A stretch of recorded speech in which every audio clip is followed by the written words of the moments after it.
అడవికి రాజు సింహం, దాని పక్కనే ఉండే చంద్రగిరి అడవికి రాజు పులి. రెండు చాలా స్నేహంగా ఉండేవి. పులికి కాస్త బద్ధకం ఎక్కువ.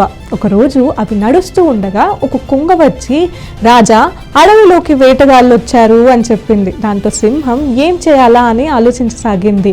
అప్పుడు పులి, మిత్రమా, దీని గురించి ఇంతలా ఆలోచించడానికి ఏముంది, వాళ్ళకి కనిపించకుండా పారిపోతే సరిపోతుంది కదా అంది.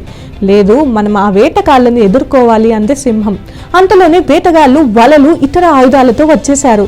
సింహం ఒక్కసారిగా వాళ్ళ మీదకు దూకి దాడి చేయబోయింది. పులి మాత్రం మెల్లగా అక్కడి నుంచి తప్పించుకుంది. ఇక సింహం ఆ వేటగాళ్లతో పోరాడి పారిపోయేలా చేసింది. కాసేపటికి మళ్ళీ అక్కడికి వచ్చిన పులి, చూసావా మిత్రమా, నేను చెబితే వినలేదు, అనవసరంగా ఒళ్ళంట గాయాలయ్యాయి, నువ్వు కూడా నాతో పాటు వచ్చి ఉంటే ఇలా అయ్యేది కాదు కదా అంది. అప్పుడు సింహం చిన్నగా నవ్వి, ఏదైనా సమస్య వచ్చినప్పుడు దాని నుంచి తప్పించుకోవడం సరైన పద్ధతి కాదు.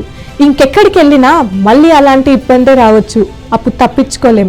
అందుకే సమస్యలను ధైర్యంగా ఎదుర్కోవాలి, అంతేగాని అప్పటికి తప్పించుకొని హమ్మయ్య అనుకోకూడదు అంది. నువ్వు చెప్పింది కూడా నిజమే, పరిగెత్తడం బాగా వచ్చు కాబట్టి తప్పించుకుంటే సరిపోతుంది అనుకున్నాను.